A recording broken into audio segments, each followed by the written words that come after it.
Knife வந்து original. அதனால sir நானே பண்ணுறேன் சார். அப்படி பார்த்தாரு, இப்படி குத்துவேன், அப்படி பிடிப்பார்.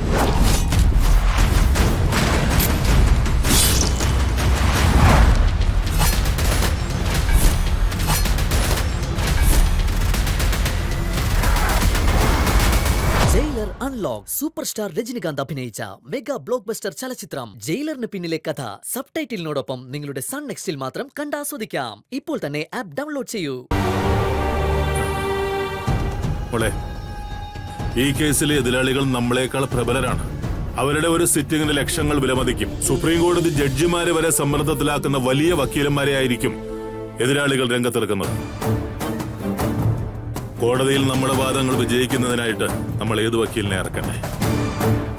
ആരെ വെച്ചാ സൂര്യ പുറത്തിറക്കുക? ഒരു സമാധാനവും കിട്ടുന്നില്ല.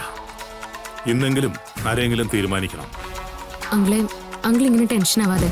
നമ്മൾ ബന്ധപ്പെടുന്ന വക്കീലന്മാരൊക്കെ മികച്ചവർ തന്നെയാ. ഭയമില്ലാതെ തന്നെ ഉറച്ച മനസ്സോടെ വേണം ഈ പ്രതിസന്ധിയെ നേരിടാൻ. ഞാൻ പലരെയും കോണ്ടാക്ട് ചെയ്ത് നോക്കി അങ്കിൾ. നമ്മൾ കണ്ടെത്തുന്ന ആൾ മികച്ച ആള് തന്നെ ആവണം. നമ്മുടെ ആത്മവിശ്വാസത്തിനൊപ്പം നിൽക്കുന്ന ആൾ.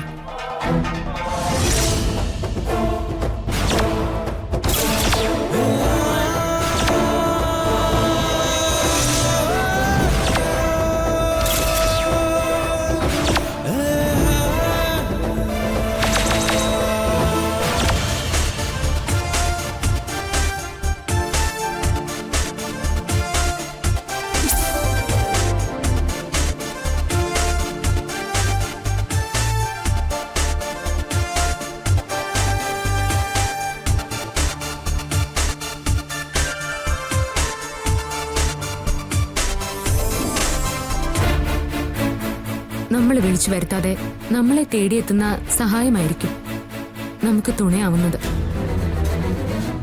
ആര് വിചാരിച്ചാലും നമ്മുടെ ആത്മവിശ്വാസത്തെ തകർക്കാൻ ആർക്കും കഴിയില്ല. അങ്കിളെ, നമ്മൾ വിജയിക്കുക തന്നെ ചെയ്യും. ഈ കേസിൽ നിന്ന് സൂര്യ പുറത്തിറങ്ങാൻ ചെയ്യും. സൂര്യ ജയിലിൽ കഴിയുന്ന ഓരോ നിമിഷവും നമ്മൾ അവനെ രക്ഷിക്കുമെന്നുള്ള പ്രതീക്ഷയിലായിരിക്കും.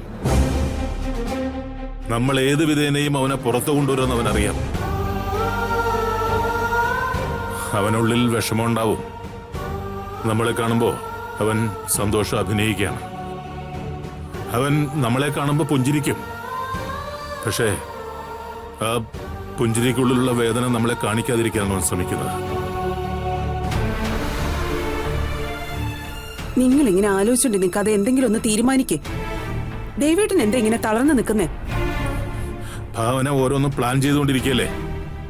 കേസും കോടതിയൊക്കെ ഈ വീട്ടിൽ ആദ്യോ. ഇതൊന്നും പുത്തരി അല്ലാത്തവർക്ക് പ്രത്യേകിച്ചൊരു പ്ലാനിങ്ങും വേണ്ടല്ലോ. എന്റെ മോന്റെ ഒരു തലവിധിയെ വേണ്ടാന്ന് പറയുന്ന കാര്യങ്ങൾ അവൻ ഇതുവരെ ചെയ്തിരിക്കുന്നത്.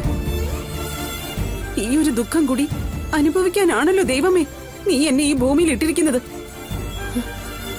ആന്റി, ഇങ്ങനൊന്നും സംസാരിക്കില്ലേ. കേസും കോടതിയായിട്ട് നടക്കുന്നത് എന്റെ വീട്ടുകാരാണെന്ന് എനിക്ക് മനസ്സിലായി. എനിക്കിതൊന്നും പുത്തരി അല്ല എന്നുള്ളതും ശരി തന്നെയാ. മറ്റുള്ളവരുടെ പ്രശ്നങ്ങളിൽ ആത്മാർത്ഥമായിട്ട് ഇടപെടുന്നതുകൊണ്ട് പോലീസ് സ്റ്റേഷനും കോടതിയൊക്കെ കയറേണ്ടി വരും. നിന്നോട് ഞാൻ പലതവണ പറഞ്ഞിട്ടുണ്ട് ഇങ്ങനെ കുത്തി സംസാരിക്കരുതെന്ന്. ഈ കേസുമായിട്ട് ഭാവനയ്ക്ക് എന്ത് ബന്ധമുള്ളേ? നമ്മുടെ ഓഫീസിൽ നടന്ന ഒരു തിരിമറിയാണ്. അതിൽ നിനക്കും പങ്കുണ്ട്. ഓഫീസ് കാര്യങ്ങൾ നീയും നോക്കിയിരുന്നല്ലേ? ഭാവന എപ്പോഴെങ്കിലും അക്കാര്യത്തിൽ നിന്നെ കുറ്റപ്പെടുത്തിയിട്ടുണ്ടോ? ആന്റി, സൂര്യയുടെ അക്കൗണ്ടിൽ നിന്നാ പണം പോയിരിക്കുന്നത്. അതിന് പിന്നിൽ ഓഫീസുമായിട്ട് ബന്ധമുള്ള ആരെങ്കിലും തന്നെ ആയിരിക്കണം. അതാണ് നമ്മൾ ആദ്യം കണ്ടെത്തേണ്ടത്.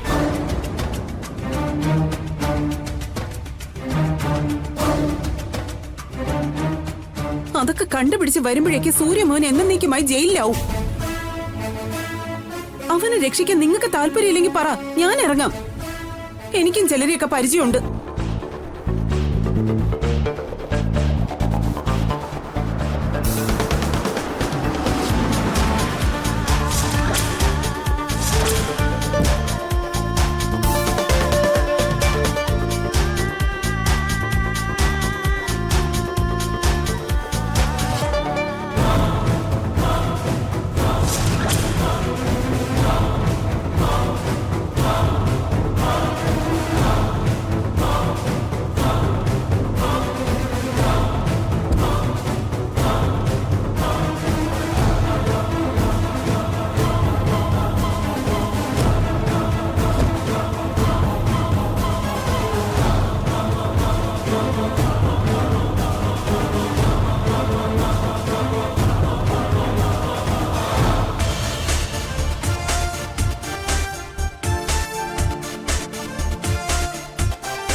പൂജ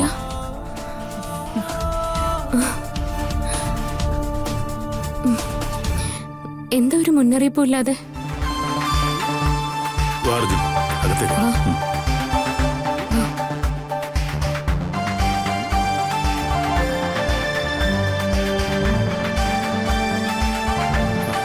ജയ്, Arjun. Good morning aunty. Good morning. ആ എല്ലാവരും ഉണ്ടല്ലോ. ഭാവന, ഞാൻ നിന്നോട് പിണക്കോ? ഇത്രയും വലിയൊരു ഇഷ്യൂ ഈ വീട്ടിൽ നടന്നിട്ട് എന്തുകൊണ്ടാ നീ ഞങ്ങളെ അറിയിക്കാത്ത? ഞങ്ങൾക്കൊരു ആവശ്യം വന്നപ്പോൾ നിങ്ങൾ ഓടി വന്നില്ലേ? അപ്പൊ നിങ്ങൾക്കൊരു പ്രശ്നം വന്നാൽ ആദ്യം എത്തേണ്ടത് ഞങ്ങളല്ലേ?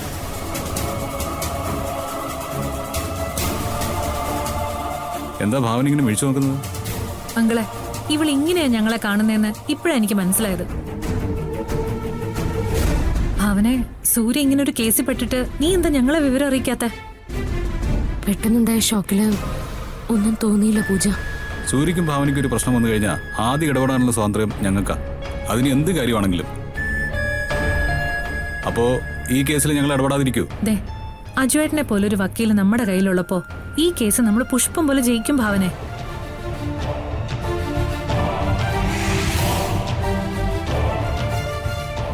സൂര്യയുടെ കാര്യം ഓഫീസിൽ വെച്ച് അറിഞ്ഞ ഉടൻ അജുവേട്ടൻ എന്നെ വിളിച്ചു പറഞ്ഞു. ഞങ്ങൾ നേരെ ഇങ്ങോട്ട് പോന്നു. ഭാവനെ, ഇതാണോ നീ പറഞ്ഞത്? മനസ്സറിഞ്ഞ് നമ്മൾ വിളിച്ചാല് നമ്മളെ സഹായിക്കാൻ ആള് വരുമെന്ന്? ഞാൻ അർജുന്റെയും പൂജയുടെയും കാര്യമല്ല അങ്കിൾ പറഞ്ഞത്. നമ്മൾ ഏത് കാര്യത്തിലും ശുഭപ്രതീക്ഷയല്ലേ വെക്കേണ്ടത്? എന്റെ പ്രാർത്ഥന ദൈവം കേട്ടു.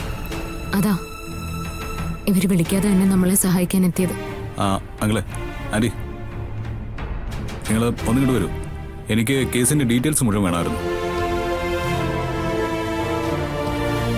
ഭാവന, ഈ വള്ളി പുള്ളി വിടാതെ അറിയാവുന്ന എല്ലാ കാര്യങ്ങളും പറയണം. ഒരു ഭാഗവും മിസ്സാവരുത്.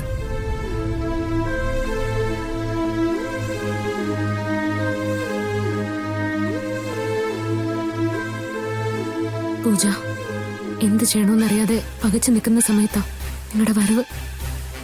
എനിക്കിനി ഒന്നിനെയും പേടിക്കാനില്ല. നമ്മൾ ഈ കേസ് ജയിക്കും. കേസൊക്കെ നമ്മൾ തന്നെ ജയിക്കും. പക്ഷെ ദുട്ട് വേണം. വക്കീൽ ഫീസേ അജുവേട്ടൻ ചെക്ക് സ്വീകരിക്കില്ല കേട്ടോ.